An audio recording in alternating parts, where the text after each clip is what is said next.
Axe. Привет, привет, привет. I just want to say my dancing loves you. I love you. I hope you have a great rest of the week. And thank you for being fucking great. Traffic jam when you're already late, and no smoking sign on your cigarette break. It's like 10,000 spoons when all you need is a knife. It's like meeting a man of my dreams and then meeting his beautiful wife. And isn't it ironic, don't you think? A little too ironic.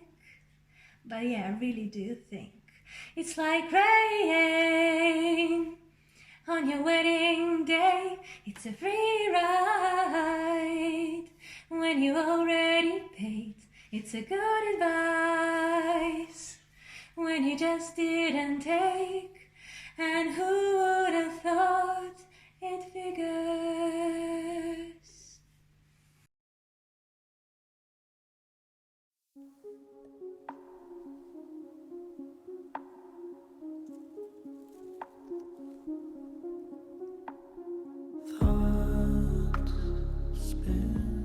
I'm editing Tom's film in bed, but look at my face. It's still light outside and it's 5 p.m. So spring is finally coming. Okay, eventually. It's -20 outside, but you know. And yes, you guessed it, it's snowing again. Naturally. Happy birthday to you!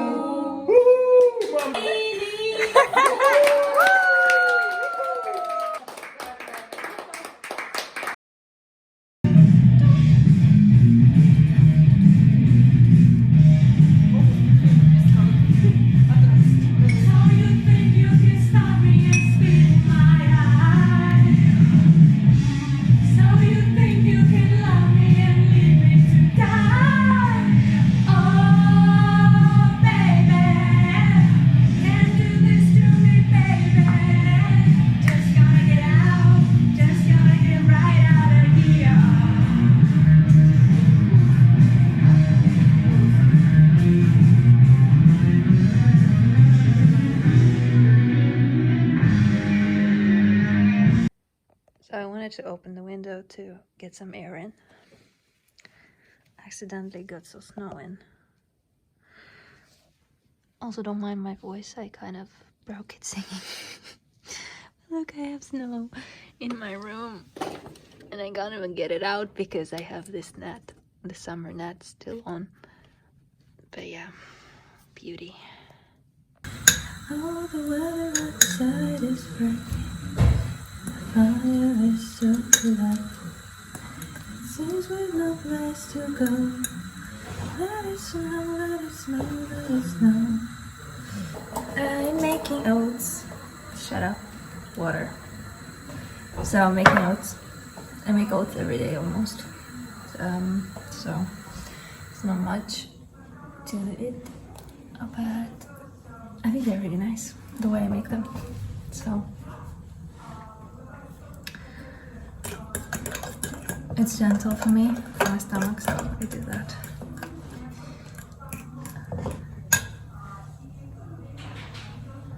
What's your favorite breakfast? I mean, oats are not my favorite breakfast. My favorite breakfast would be pancakes, probably bacon. I don't know.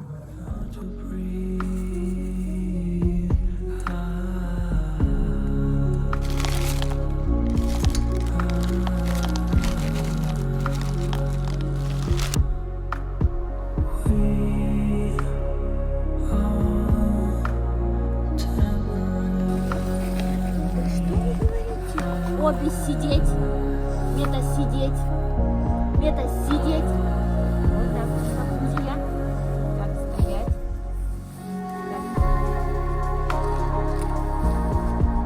Все. Что, проглотили? Ну да. Вообще так неправильно, кажется, давайте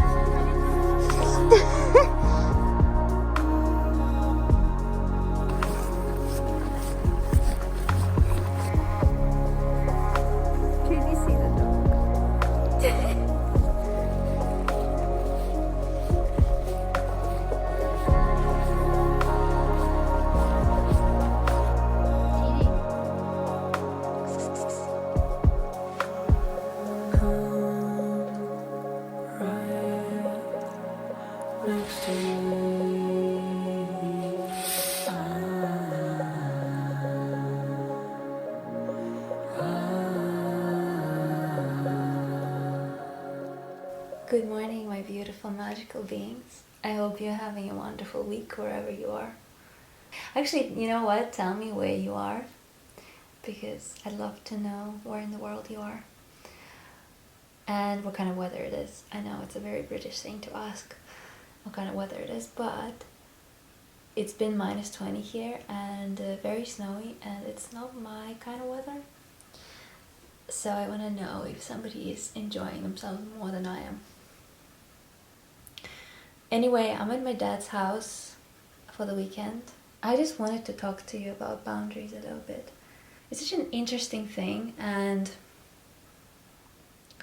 I think we don't give enough credit to boundaries and how tough it actually is to set the boundaries, especially with people we love, especially with our families, because of course I can't talk from everyone's point of view, but for me it is one of the toughest things to do because I hate disappointing people. It's like it's in my DNA, and now I'm trying to work it out in a way that the only person whose opinion matters in this question is myself. Because, I was reading a book recently, and this woman was talking about how the only person you should be worried about disappointing is yourself. And I think I've been disappointing myself for years, stepping on my needs, stepping on my wants and desires, just so that people around me would be feeling better about my life. Which is funny, because in the end I think nobody was happy, because I was horribly unhappy and still am in a way. But at least now, I'm working on it, and I'm trying to consciously choose what to do about it. So for instance, I am gluten intolerant and lactose intolerant. It took me several years to start telling people that I can't eat certain foods. I never want to inconvenience anyone, and for me it's so funny because it's so self-destructive, to eat food that you're not supposed to be eating, because for me it gives me a lot of ache in my stomach.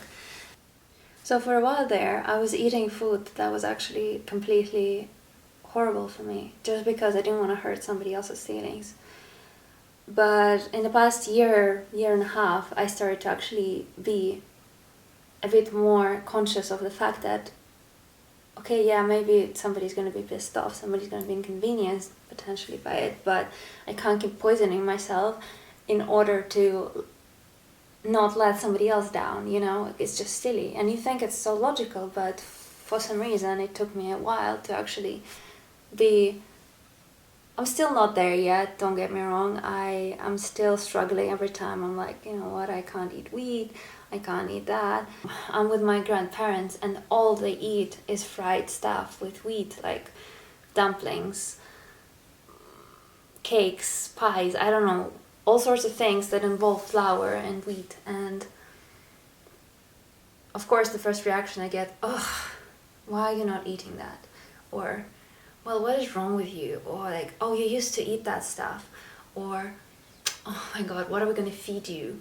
But at the end of the day, if you don't want to feed me, it's fine, I'll go make something for myself, just because I know it gives you pleasure to cook for me. And that's the only reason I'm participating in this discussion at all. But setting this tiny little boundary of explaining to them that I eat specific stuff and that I'm not going to eat anything else actually made me feel much better, because now my stomach is completely fine, and I ate some fish and I had some tea, but I didn't have sugar, or I didn't have anything that wasn't good for me. And we had lunch and it was fine, and even though they were grumpy about it at first, in the end it doesn't really matter, because everyone's fed and everyone's fine. But this tiny little boundary that was so uncomfortable to do is such a progress. And I think you guys should know that boundaries are never comfortable. setting a boundary, especially when you're not used to it, is a really uncomfortable thing to do, but it's so important, because every time you say yes to things you're not comfortable with, and I mean genuinely comfortable, I'm not talking about comfort zone, I'm just talking about things that are not okay with you. And if you say, yeah, it's fine, let's do it, then you're just pushing yourself down, you are hurting your soul, and it adds up, and then you just end up being miserable. So I just want you to say, I just want you to know that I understand. And actually, you know, every time I set a boundary and I'm conscious of setting that boundary, I feel so accomplished. It's quite funny. It's such a tiny thing, but it's, I don't know, just makes me feel better. I'm hoping that this little rant is just going to help you look at things a little bit differently, maybe, or maybe give you a bit of courage to step up and speak up for yourself. And I am rooting for you, and just know that I'm there with you mentally as much as I can.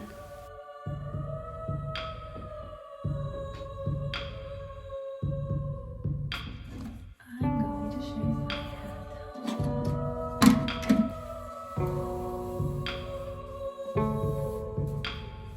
I remember novels burning off our ships, wondering when it would all fall into place.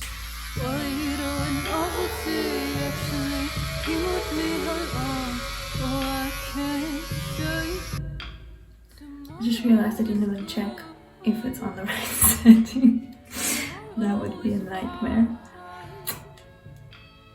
But no, it's fine actually. Surprisingly, shockingly. Take it as your sign.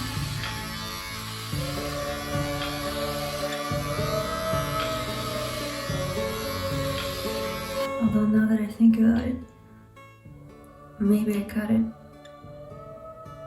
less short normally. Honestly, I can't tell anymore. I can't remember. Wow, my brain is mush today. Couldn't be cold, your everyday trying not to be a lost face.